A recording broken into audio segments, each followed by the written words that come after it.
د میدان وردګ ولایت د ډبرو سکرو نړیوال مارکیټ مسؤلین وایي د نمونې په ډول 200 ټنه د ډبرو سکاره د ایران له لوري عمان هیواد ته استولي دي چې موخه یې د یاد مارکیټ د ډبرو سکرو لپاره بازار موندنه ده.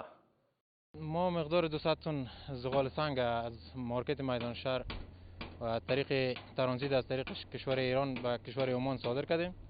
هدف نمونه بود که به شکل نمونه صادر شده که انشالله ان قریب قرارداد صورت میگیره با کشور ایران و عمان، مشترکاً با کشورها انکشاف ملی کار میکنن. د دغه مارکیټ د ودانیزو چارو مسؤلین وایي په مارکیټ کې د رغولو چارې په چټکۍ سره روانې دي او زیاتوي چې کوښښ کوي په کم وخت کې ودانیز چارې بشپړې کړي. طوری که شما میبینین ما در این ساحه مطابق هدایت رهبری شرکت انکشاف ملی پلان ایره داشتیم که در ساحه یک ذخیره زغال ایجاد شود و همو ساحه آماده شود و بعدش سنگکاری شود که کارهای ذخیره زغال تکمیل شده و فعلا ما در ساحه زغال هم تخلیه کردیم، ذخیره کردیم.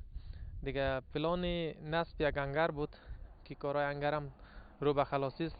د یاد ولایت اوسیدونکي هم د ډبرو سکرو د مسؤلینو له دغه اقدام څخه زیات خوښ دي او وایي دا مارکیټ نه یوازې د هیواد لپاره مهم دی بلکې د سیمې د اوسیدونکو لپاره هم د اقتصاد او پرمختګ یوه ښه سرچینه ده.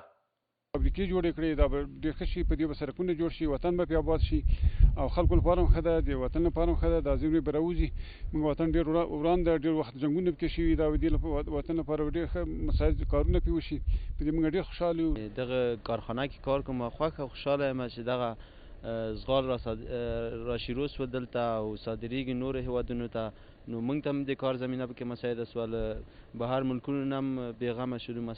د میدان وردګو ډبرو سکرو مارکیټ د ملي پراختیا شرکت له لوري رغول کیږي چې د بلخاب د ډبرو سکاره پکې تر پروسس وروسته د هیواد په داخل او نور هیوادونو ته صادریږي.